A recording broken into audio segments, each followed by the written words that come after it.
I'm Jake. I'm Tom. And we are Velocities of Music. On this podcast, my friend Tom and I discuss a barrel of topics pertaining to modern music, including artist deep dives, genre deep dives, and monthly and annual new music wrap-ups. Today, we're here for the June 2016 new album wrap-up. But before we get started, you can help support Velocities of Music. Subscribe to Velocities of Music on your favorite podcasting device to automatically get our latest podcast episode sent to your device each week. Also, Velocities of Music doesn't want your money. We also don't want to introduce ads into the podcast yet. Right now, all we want is for you to share Velocities of Music with family or friends whom you think would benefit from joining in on the music conversation Tom and I try to create each podcast. Mm-hmm. Tom, it's June 2016, or yeah. It was. It was. And actually, we're a bit late. This is July 7th that we're recording this. I mean, this is pretty late in July to be recording our June wrap-up. It is. You were in Washington, D.C. I was, traveling for the 4th of July. Yeah. So, did you see 4th of July fireworks in Washington, D.C.? I did, but it had been like raining all day, so it was super foggy. Oh, yeah, and NPR posted like a picture of like a previous last year's. Yeah, they were like playing last year's fireworks. Yeah, and they got completely...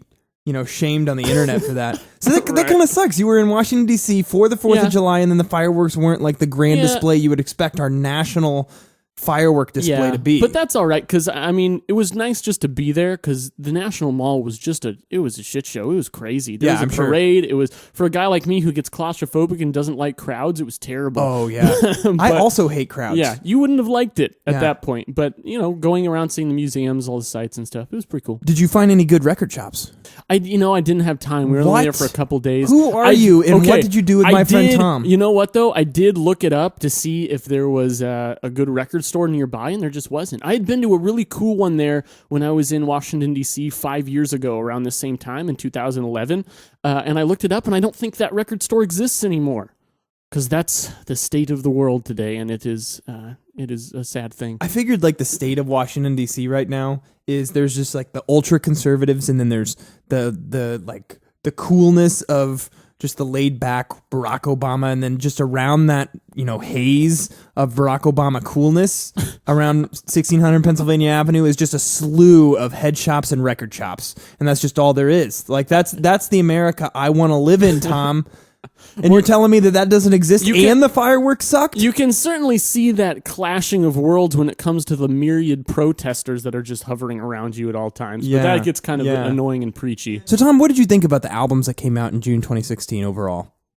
June, for me, maybe started a little slow, but by the end of the month, I felt like there were some really solid releases. There were ones that...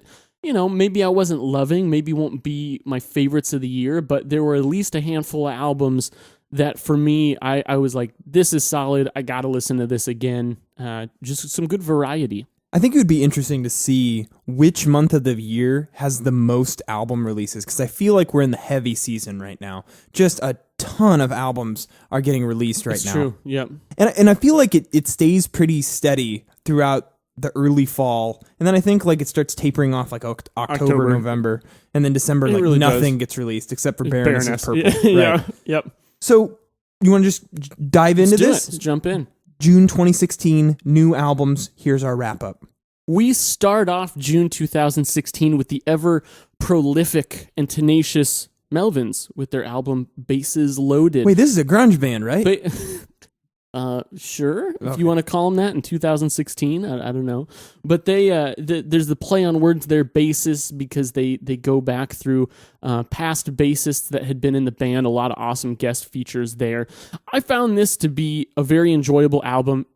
Never going to be as good or as great as some of their older work, but Melvins are just a band that keeps it real. Whatever keeping it real means in 2016 now, I feel like Melvins are the epitome of that. And I always look forward to what they're going to do next. That's a great way to put it, Tom. And I want to call out that they do a cover of a well-known Beatles track, I Want to Tell You, off of Revolver.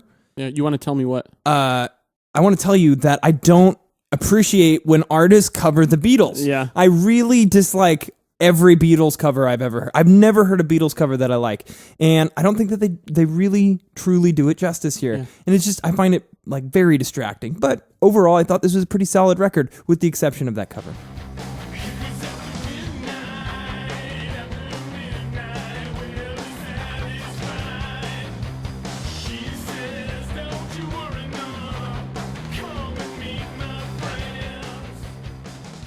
Next up, we have the Claypoole Lennon Delirium with their album Monolith of Phobos.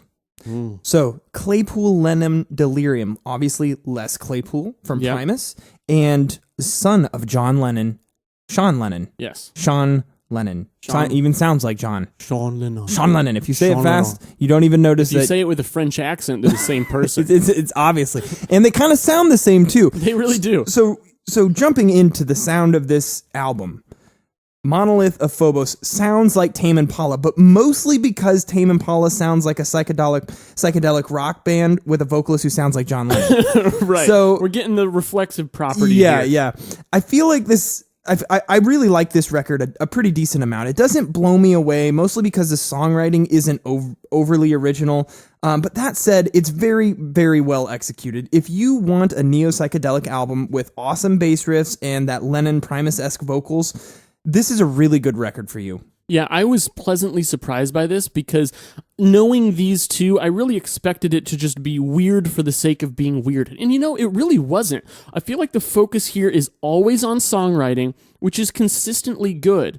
It sounds a little more like classic Primus than I would have expected, but I also feel like Sean and Les collaborate really well. They play off of each other. I don't feel like either one really dominates the sound. And overall, it was just something that was really great to listen to.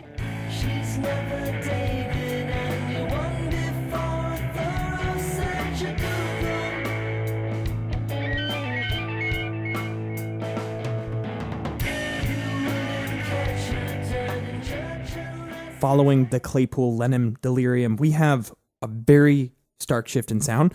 William Tyler from Nashville, Tennessee. He's a folk country artist. He has his new album, Modern Country. Now, this is an instrumental folk country record with an emphasis on finger-plucked acoustic guitar. There's also a ton of finger-plucked electric guitar as well, often in conjunction with the acoustic guitar, which makes a nice layered guitar effect. Guitar with a capital G is the emphasis on this record. But the sound is certainly, it never rocks your face off. It's about subtlety and complexity in the guitar performances that add various layers of melody and rhythm that move the songs through their progressions. Occasionally, Tyler adds an auxiliary instrumentation, bells, some percussion, light string layers in the background. However, the guitar is always the focus. I found this record to be highly enjoyable.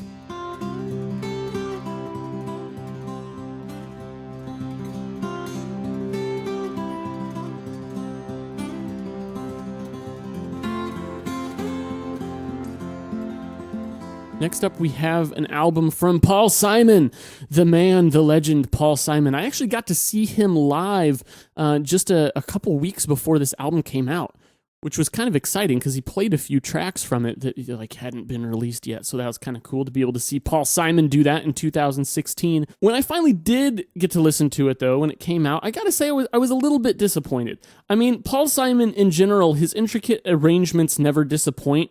But I feel like his music has always bordered on the frivolous and whimsical in a good way, but those traits begin to stumble into kind of the realm of meaninglessness here. I mean, this is still smooth and pleasing to listen to. There's some clever lyrics, some good melodies, some memorable moments, but it doesn't really have the weight or depth of his classic albums, or I would even argue that of his last couple albums, which I thought were pretty strong. Feel the sun, drink the rain. Let your body heal its pain. Bathe beneath a waterfall of light. Next up, we have the fourth record from Moonface, My Best Human Face, which I wonder if his best human face is his Moonface. Anyways, Moonface is the pseudonym for Spencer Krug. I'm not sure how to say his name. He is one of my favorite indie artists from the band Wolf Parade and also Sunset Rubdown. Moonface is kind of his alias for just his solo work, and this is his fourth solo record as Moonface, as confusing as that is. This guy's very prolific. Yep. I've never been entirely sure what the musical difference is between Moonface and Sunset Rubdown, other than just the people playing alongside Spencer Krug. My Best Human Face seems to continue in the same vein as Spencer Krug's other non-Wolf Parade work in grandiose, noisy dream rock celebrations that mix elements of prog, indie electronica, alternative, and a host of other genres. The songs on this album are expansive, centered around sprawling structures and big waves of instrumentation, usually guitar and keyboards. Krug's vocals are as fanatical as ever, and he sounds desperate and intense, yet twee all at once. I found that I really liked some of the tracks on this listen, but others just didn't do it for me. Jenny Lee, you should know the city fell into a sort of boring ruin. And so we leave Montreal, and so the wild... Next up, we have Amber Arcade's new album, Fading Lines. This is somewhat subdued pop rock with really soft vocals. There's kind of a surf rock aesthetic to it, just kind of less trashy sounding guitar and way more reverb. Reminds me of a slightly sedated version of the band Cults, if you listen to them. Lots of reverb, lots of delay on this clean electric guitar and smooth driving beats with really lethargic vocals. The aesthetic itself is nice and the songs are decent, but it's kind of hard to get sucked into when there's just such a lack of energy here. So I would give this one a pretty good, but not really all that engaging.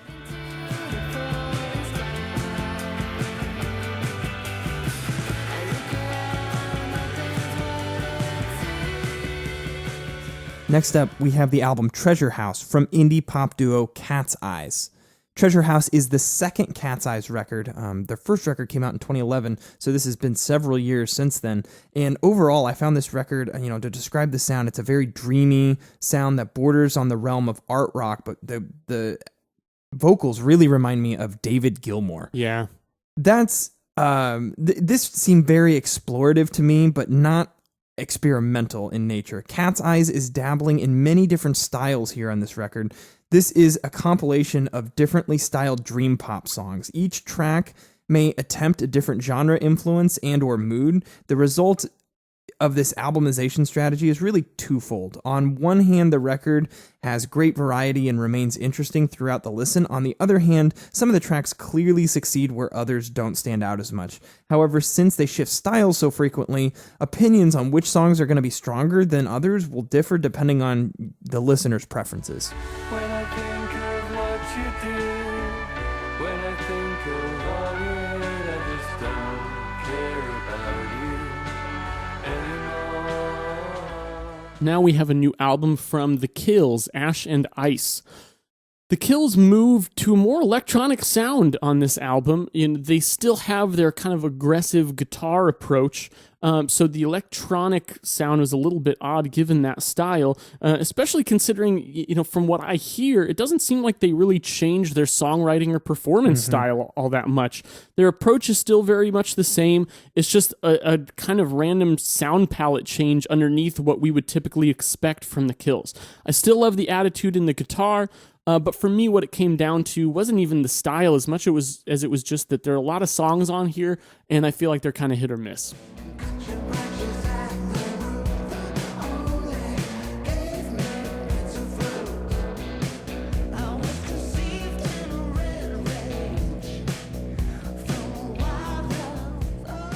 Next up, we have the 8th studio record from Canadian indie pop duo named Tegan Sara, called Love You to Death. Tegan and Sara, Tom, it just occurred to me that these two are kind of the ultimate duo because they're twin sisters. They are. And I think we left them out of our duos podcast. I can't believe that. Why would we do that? I don't know.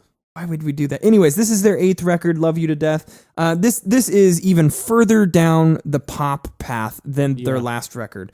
But I think what makes it work for Tegan and Sara is that they sell it very well. These songs have a strong sense of warmth that makes the listener care about the content of the songs. A lot of this is due to the strong vocal melodies Tegan and Sara present on every single track on this record, and the lyrics coupled with that. Even the pop presentation is very well done. While this isn't my favorite style, I really appreciate what Tegan and Sara are doing on this record.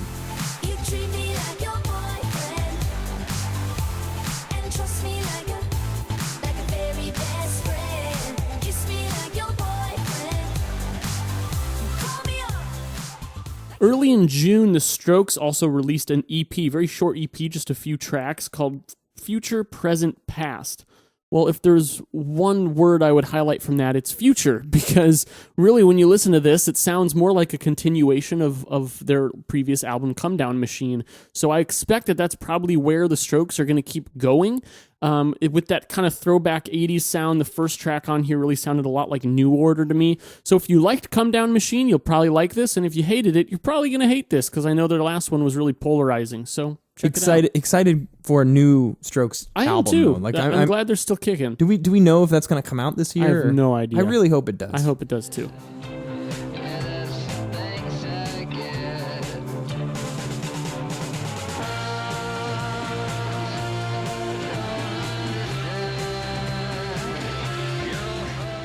Next, some metal. Soomack, What One Becomes.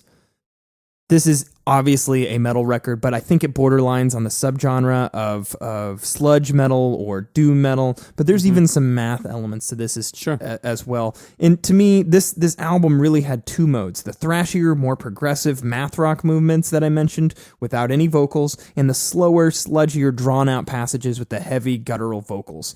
I love the instrumentation on this record.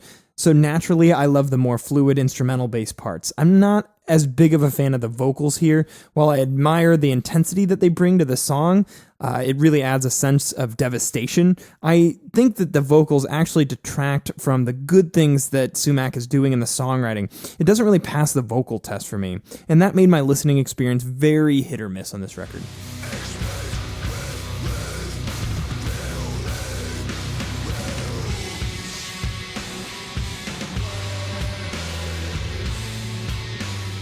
Next up, we have Dan Lissvik's new album, Midnight. This is smooth, dancey, disco-y electronica for like your slow nighttime dancing when you're too tired to rave but still want to chill and move about. That's a really good way of looking at it. Thanks. Tom. That's the kind of mood that it set for me. I could just picture these drunken stumbles. I feel like we could put this album on after we get done recording this podcast, and it would fit the mood perfectly. That's quite a sight to behold in my mind right now. So yeah, this was pretty pleasant to listen to. Not exactly my cup of tea, not overly engaging, but the production and the arrangements were nice. Yeah, I thought it was really well executed house-based electronica. It does a great job of setting a groovy mood and a spacious atmosphere. There are lots of variety in how the beats are constructed, and the melodies make the songs very listenable. This style of music is inherently functional, meaning I'll probably never love it, but I can definitely appreciate all the quality aspects of Midnight.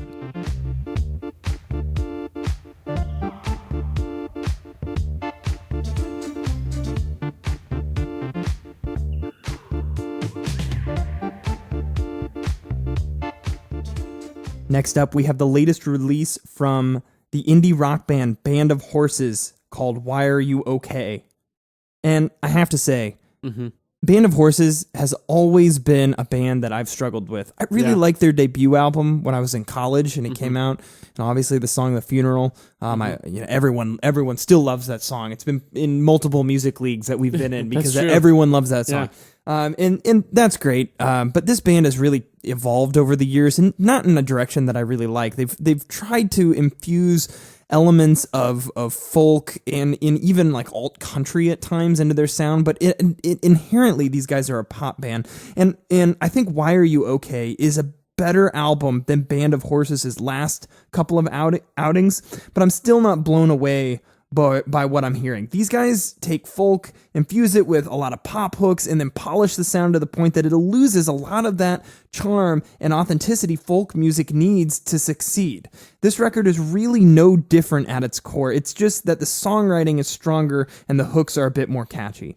That's respectable, and this album is decent. It's just not legendary. Yeah, I agree. I thought this was a strong step in the right direction. Still not as good as their first couple, but much better than their last couple. I think I like this one a little bit more than you because there were just some tracks on here that really stood out to me. So overall, now I'm looking forward to what they're going to do next. It was a pleasant surprise, but still not, perfectly up to caliber.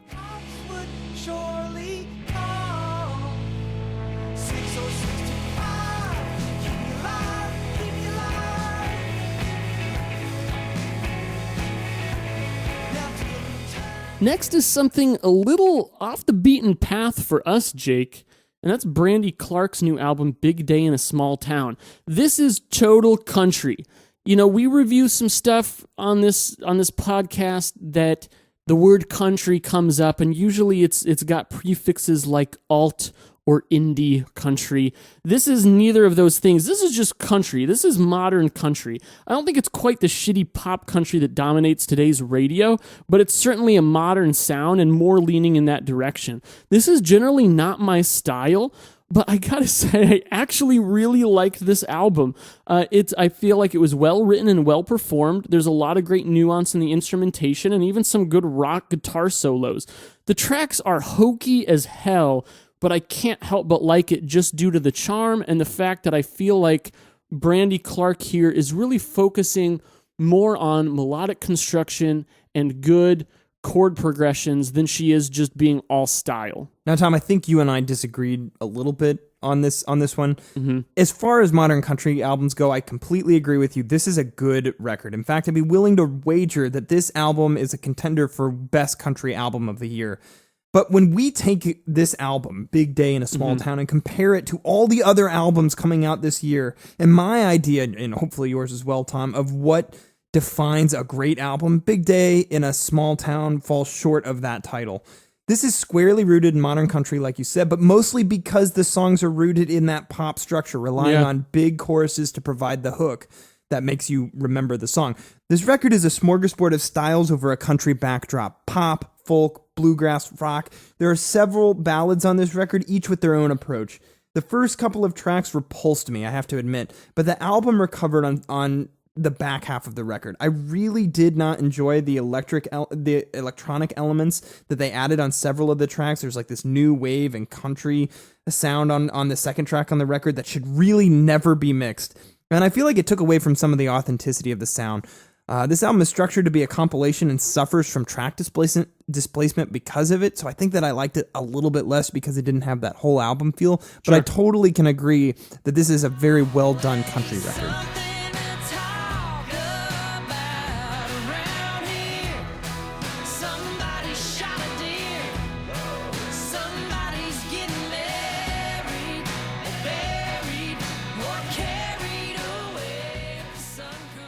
Next up, we have the album Turn to Gold by Diarrhea Planet. I have to, I'm sorry, but like these guys could have come up with a better name. How did they land on that and go, nope, we're sticking with that? Yeah, like, I don't know. Were they like just trying to find band names that were worse than Limp Bizkit? It has to be a sick joke. Anyways, I would classify Turn to Gold as pop punk, but unpolished. Not like Blink-182 or Rancid or something like that, but closer to the rawness of emo without, well, the emo part. I actually enjoyed the presentation fairly well. I think it's very well done, just a little too straightforward for what I'm looking for. Still, I thought it was a very solid album.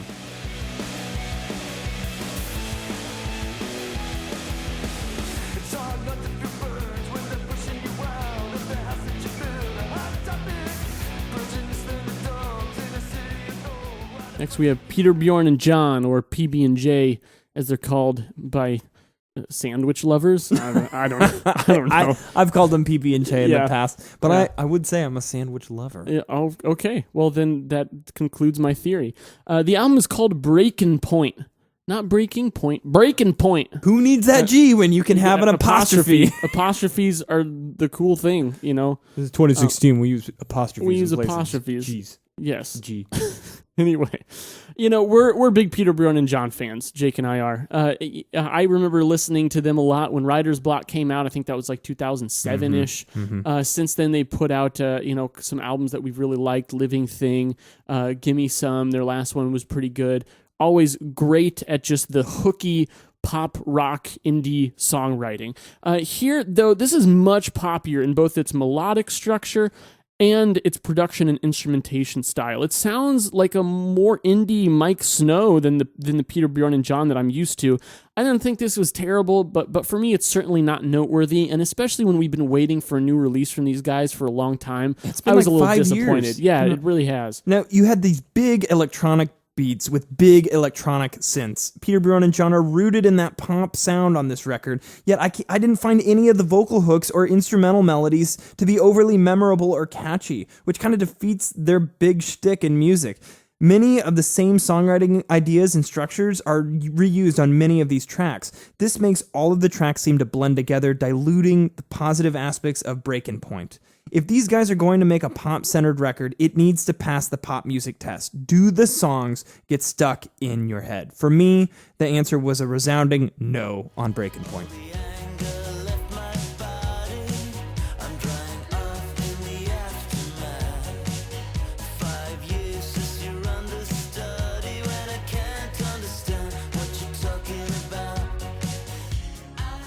Next up, we have Strange Little Birds, the new album from alternative rock band Garbage. First one in a few years. Mm-hmm. Really 90s industrial vibe, as you would expect. Keeping it real. Yep, keeping it real on Strange Little Birds. Kind of reminds me of Placebo at times. Lots of big beats, layers of synths, guitars, keys, and sound effects. The female vocals work really nicely with the instrumentation, providing a sense of intrigue. My biggest complaint on this record is just simply the songwriting. It's a little bit too cheesy and predictable for my taste. The songs follow pretty simple structures and don't capitalize on a lot of the great things that are going on in the instrumental composition.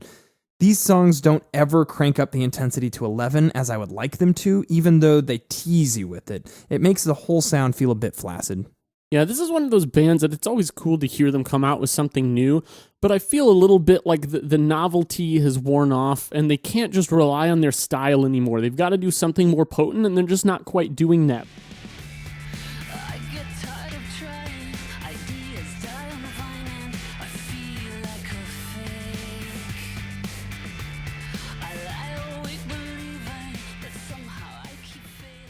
Next up, we have a new album from Swans, The Glowing Man. This is a post-rock band, right, Tom? God damn it.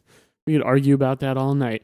Well, Swans have done it again, both in the sense that they've made an obscenely long 2-hour double album and in the fact that it kicks major ass. You know, since Swans kind of returned 3 albums ago now, this is their 4th album since their kind of reinvention, and also their 4th just absolutely marvelous work since then.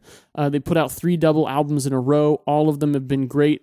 I will say for this one, I don't think I like it quite as much as The Seer or To Be Kind. Yeah, both those were great records. Absolutely great. But this one, it still doesn't disappoint. Swans makes music like Roman Polanski and Stanley Kubrick make films. Like right when you begin to question why things are so long and drawn out, all of a sudden shit hits the fan and makes you realize that without those painfully slow builds, the following craziness that ensues simply wouldn't have the same impact. For me, Michael Gojira is a master craftsman who just doesn't disappoint. He just knows what he's doing. Joseph is standing behind my back.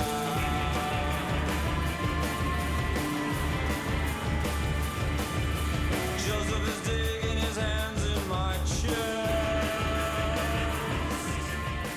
Following Swans, we have the 5th record from indie folk band The Low Anthem. But can you not really? Anymore. Yeah, can you really call them that anymore? I don't know. This album is called Eyeland by The Low Anthem, and the last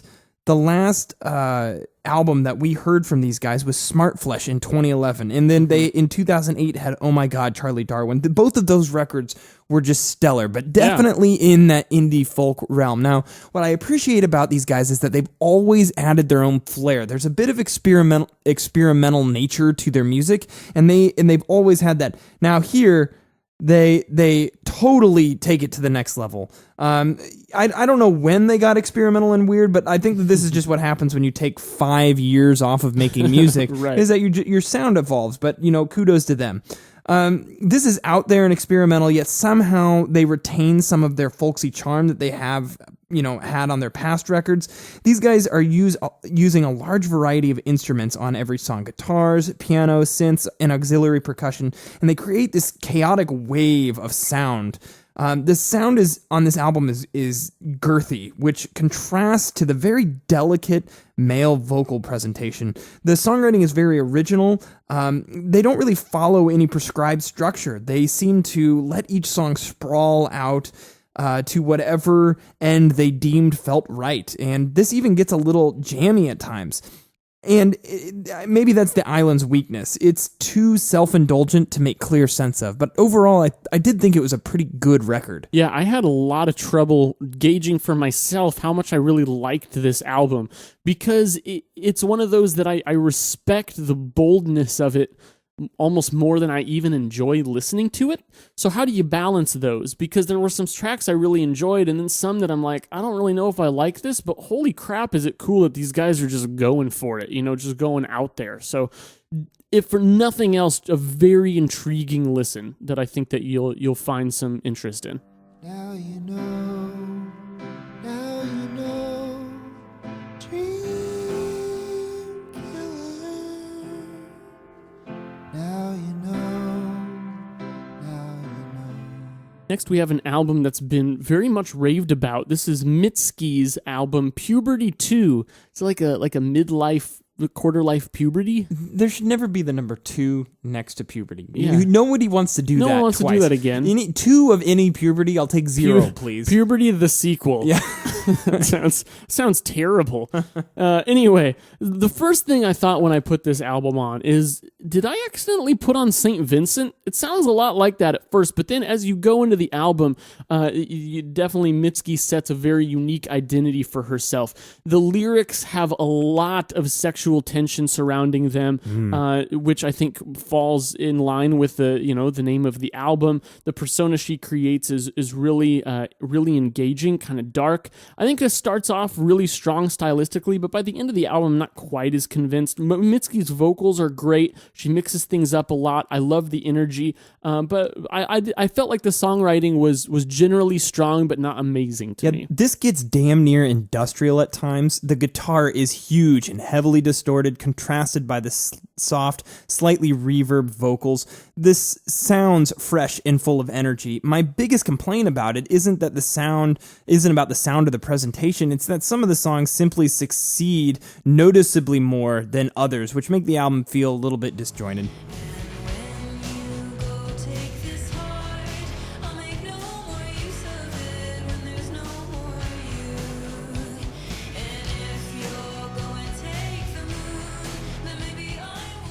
Following Puberty the Second, we have the album Patience by an artist called The Invisible. This is synthy, disco-y R&B with some occasional world beat influences. This is actually pretty well done.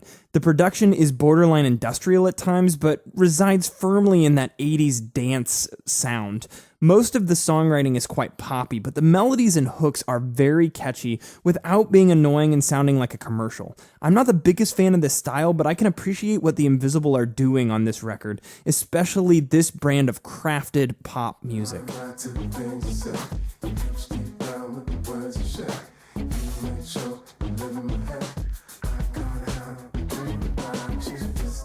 Next, we have a new album from Gemma, The Exodus Suite. This to me was like female singer-songwriter with kind of a loungy noir sound, kind of like newer Lana Del Rey, but without the washy production and desperate need to come off as edgy. I don't feel like that's really present here. Yet, at the risk of sounding like a hypocrite, I actually find myself wishing that this was a bit edgier. Not that it should be forced, but while the vocals are well performed, they don't really have that authentic, dark quality that the music is built to support. I don't think you sound like a hypocrite, Needy. Most of these songs are structured and designed to have that brooding intensity. You have delayed electric guitar, creepy electric backings, haunting vocals. They build and build, but never reach that full dynamic climax. And without that climax, it's really hard to take this sound seriously. It's just moody art rock.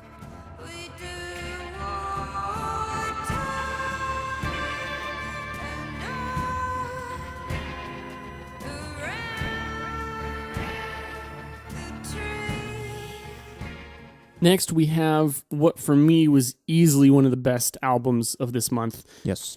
Claypoole with their album Claypoole. This is a cabalation. This is a This is a collaboration. That's the word I'm looking for, between Nico Case, Katie Lang, and Laura Veirs. 3 very well established female singer-songwriters with various backgrounds in style, and really they come together to make something really damn unified and good. The way that they work together is great. On the very first track, Atomic Number, you get some great interplay with the three women actually switching off lines. And then from there, it's a little more separated, where you can tell that one of them really takes the forefront of songwriting track by track, but the others come in to provide harmonies, to bring some of their own perspective. I mean, I found this album just to be beautiful with really strong songwriting. The collaboration is solid, as I mentioned. Despite the instruments being performed in a really grounded way, they're produced to sound kind of dreamy and surreal.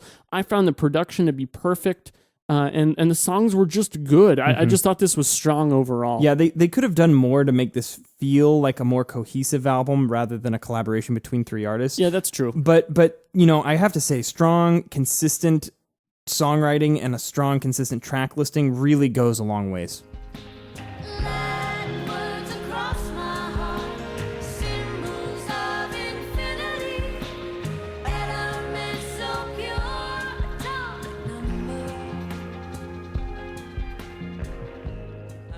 Next up, we have The Getaway, which is the new Red Hot Chili Peppers album. If you don't know who Red Hot Chili Peppers are, you haven't been alive for the last 20 years, maybe even longer. Yeah. I found this new Red Hot Chili Peppers album to be very boring. It's a stripped-down sound for Red Hot Chili Peppers. Usually, there is this grooving bass line with light electric guitar, synth, and drums. And the sound is somewhat spacious. They're clearly striving for mood and atmosphere over complexity or intensity. And that's a fine choice of approach, but they don't execute it that well, which is why I think I'm not grasping on to any of these songs. Way too much of the focus of the songs are on the vocals, which are traditional Red Hot Chili Pepper vocals, but that doesn't match the instrumentation of the songwriting that well. Plus, these songs lack contrast dynamically and from the melodic perspective. The result is a really bland-sounding record. This is probably Red Hot Chili Peppers' most elevator music-like album. Yeah, and all of those things, Jake, sound like qualities of classic Danger Mouse produced albums. Shit, Tom. Dude, I feel like we should have just introduced this as the new Danger Mouse album, because he takes bands and instead of like growing their positive qualities and enhancing and emphasizing them, they just make them sound more like him. I will say I think I like this album a little bit better than you, Jake. Simply because... I think you like the Red Hot Chili Peppers a little bit more. Well, that's where I was do. going with that. I do. And I think that, Danger Mouse, his involvement, which, as you can tell, I don't really like him as a producer very much. I think he makes everything sound sterile, like it's been wiped down, like you're in a freaking hospital waiting room. Like, that's what it feels like to me.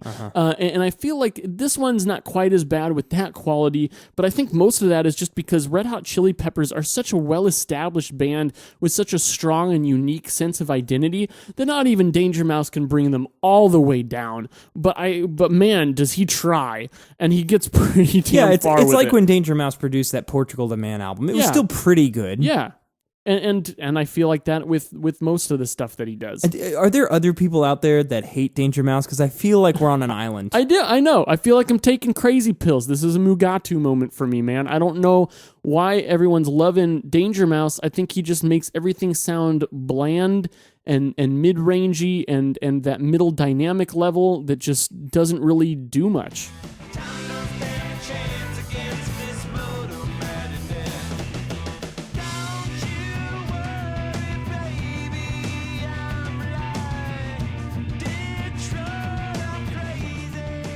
Next up, we have an album from Laura Mvula. God, why do we have to pronounce things? You have to grunt and then say Vula. I'll leave that to you, man. Mvula. That's the grunts are your department. Yeah, that's true. Anyway, the album is called The Dreaming Room. This is getting a lot of praise, and I can see why. To me, this is pop, but with an underlying R&B and soul root. This gets dark and experimental at times, and I really like that aspect of it. The background isn't lush. It's very attack-focused, very percussive and rhythmic-based.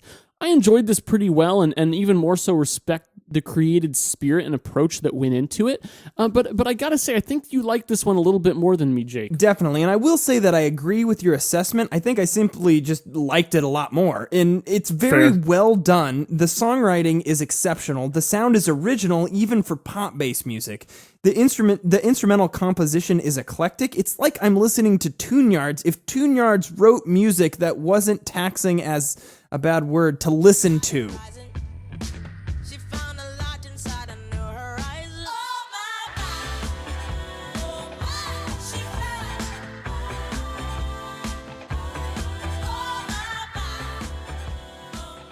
Next up, we have the album Levitate from an artist called Lone. This is house music. You have lots of interesting beats, which definitely are pulling a lot of influence from Aphex Twin. The electronic melodies are airy and spacious like most house music. This, coupled with the intricate beats, gives this contorted feel to the music. It's an interesting approach, and while I enjoyed it, I think it's kind of one-dimensional, and therefore I can never really fall in love with it.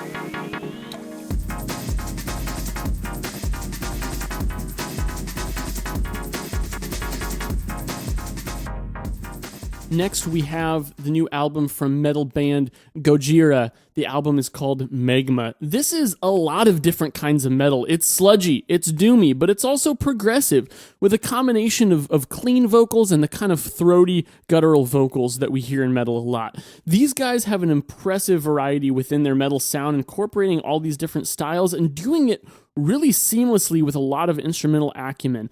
I really love this. I like this album a lot. The diversity kept my attention, the riffs are great, and the vocals play exactly the role they should while supporting the sound and never distracting from it. This, also, I gotta say, I'm just being a snob here, but right away from track one, I just felt like this was just the poorest excuse for a drum sound I've ever heard from a popular metal act. It bothered me at times, but at the same time, it doesn't kill the sum of the whole presentation, so, I can't complain about that too much.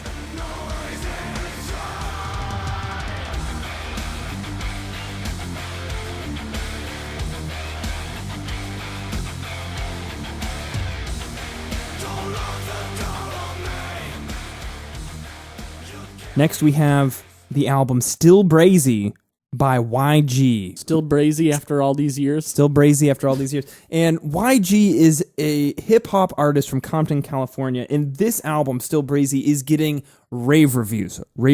Now, whenever my hipster skepticism comes in, whenever I see an album that's just getting a ton of rave reviews. So what I hear on Still Brazy, I hear big West Coast beats that remind me a lot of Dr. Dre beats, and considering he comes from Compton and has been signed to Def Jam record label, I can totally understand where that sound comes from. But they sound, to me, more like cheap and electronic versions of some of like the other artists in this genre. Sometimes YG includes piano and synth backings into the beats, but they always sound minimalistic and dirty. I'm a little torn on the beats because on one hand it sounds cheap, but on the other hand it sounds homegrown and grassroots, which adds authenticity to the sound. The vocal delivery is really not that impressive, and to me this is the biggest downfall of Still Brazy. Most of the songs rely on a repeated line over and over, and the lyrics really just didn't hit the mark for me. Overall, I thought this was a pretty average gangster rap album.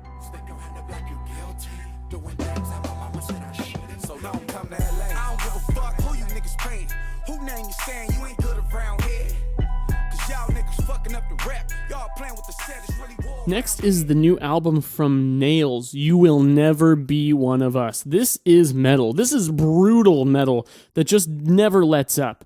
It's really well done for what it is, especially from an instrumental standpoint, but it's only 21 minutes long, and at 21 minutes long, to me, it just didn't really feel that full. I wanted another 10 minutes where maybe they bring things down a bit, they let the dynamics build back up, and they really get me moving. This was just an assault, and I think they were good at that for what it was, but it's just, I wanted more.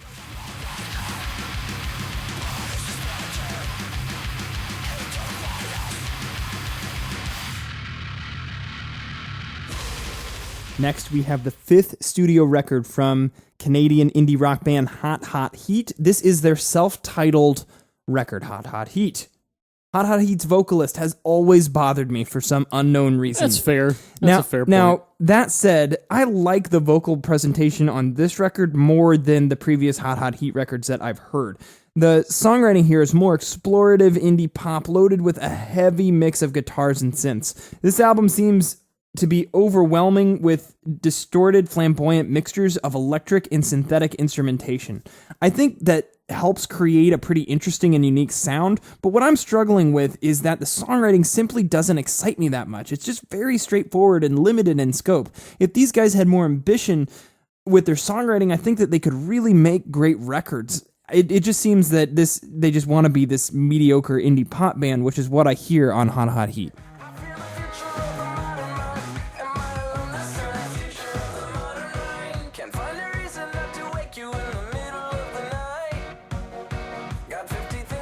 Next, we have the new release from DJ Shadow, The Mountain Will Fall. Jake, I think you and I liked this a little bit better than a lot of critics are right now, and I feel like it's because DJ Shadow's name just comes with a lot of weight. You know, he put out a monumental album in the 90s with Introducing. Being that was his first kind of big burst onto the scene, I feel like he's always tried to live up to the expectations of that album, which is kind of unfair.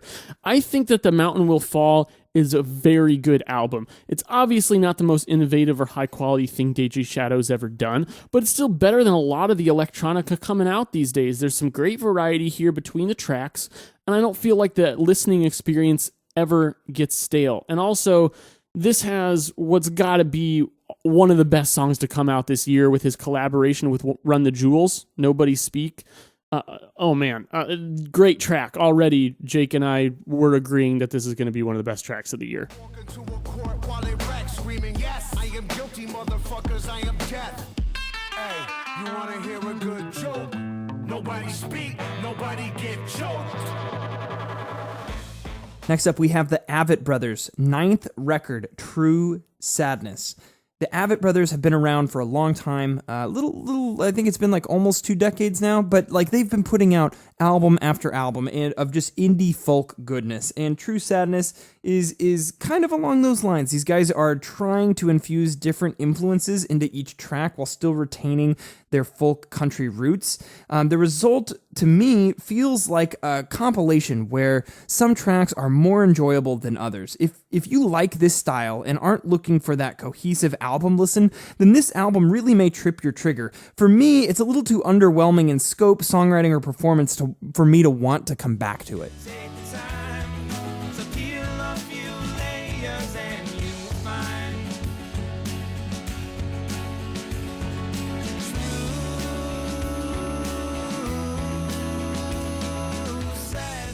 Next up, we have the new album from the very prolific group Deerhoof. This one's called The Magic.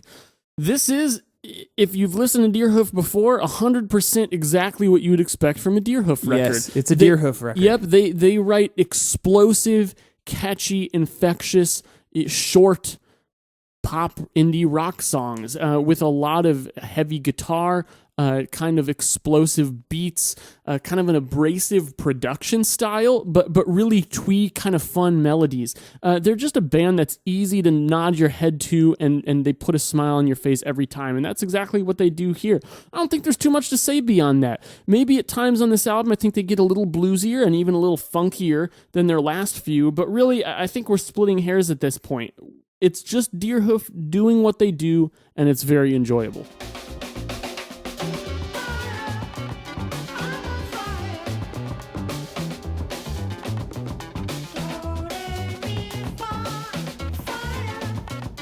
Next, we have the album Conscious from New Zealand-based pop duo Broods. This is female vocal lead pop music that utilizes a lot of dance tropes, big beats, lots of thick, poppy synths. The vocalist isn't a wonderful singer, in my opinion, but has that austere inner voice that provides a tinge of pop noir. the lyrics seem to be around personal relationships and aren't overly intriguing. This doesn't do much for me, to be honest with you. The songwriting is bland and unoriginal, and the sound is very overproduced. The lyrics and the vocal performance are uninspirational, and this really, to me, isn't worth your time unless you love radio-friendly pop music. Yeah, I actually liked this band's debut, Evergreen, pretty well for the style that it's in, and this was a band that I really wanted to keep up with. But I gotta say, I felt like this one, they weren't really doing much to intrigue me or expand their sound. I feel like it was a simplification of what they'd already accomplished, so not really big on this one either.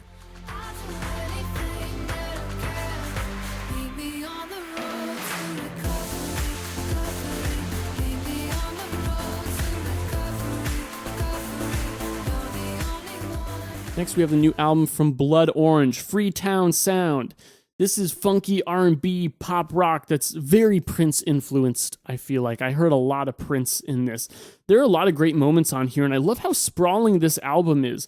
But I don't like how reverbed out and distant it sounds. The production bothered me a bit and prevented some of the powerful aspects of the performances from really packing the punch that I feel like they should. Still, I really liked the political and social messages that were infused in this. It helped the album flow, and I think it was pretty solid.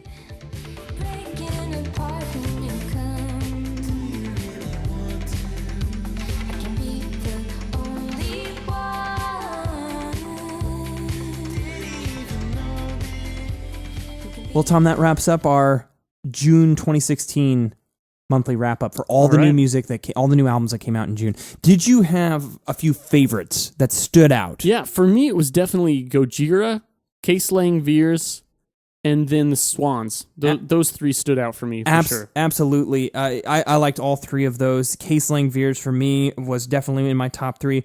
Also, Laura Mvula in the Dreaming Room. I really liked that album. I think even more than you did. Yeah. And then also William Tyler's Modern Country. I thought that was a great kind of folksy country instrumental record.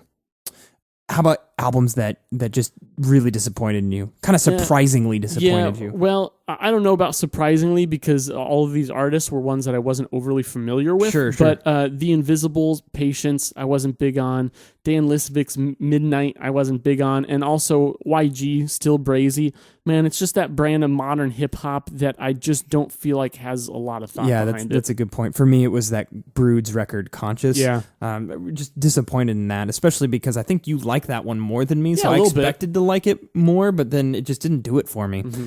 That's how music is, I guess. Yeah. It's up to interpretation. What were your guys' favorite records from the month of June? Were there any that Tom and I missed on our list that we should come back to towards the end of the year and make sure that we listen to? Our next podcast is a topic. We haven't done a topic in a long time, so it's going to be discussion-based. Just get in front of the mics, just go for it. I love it. It's ramble. It's kind of intimidating because it means we need to do a little bit of research, especially for this next one. Yes. Should music be free? Music being free, is it good or is it bad? How do sites like Spotify and Pandora, how are they impacting the music world today? And how are they going to impact the music world in the future? What does it mean for us as music enthusiasts? That's next time. Thank you guys so much for your continued support and participation. Tom and I love all of your comments on our YouTube videos, Facebook messages, and emails. Your participation is what makes Velocities of Music possible. So as always, thank you for being awesome. I'm Jake. I'm Tom. We are Velocities of Music, moving music discussion forward.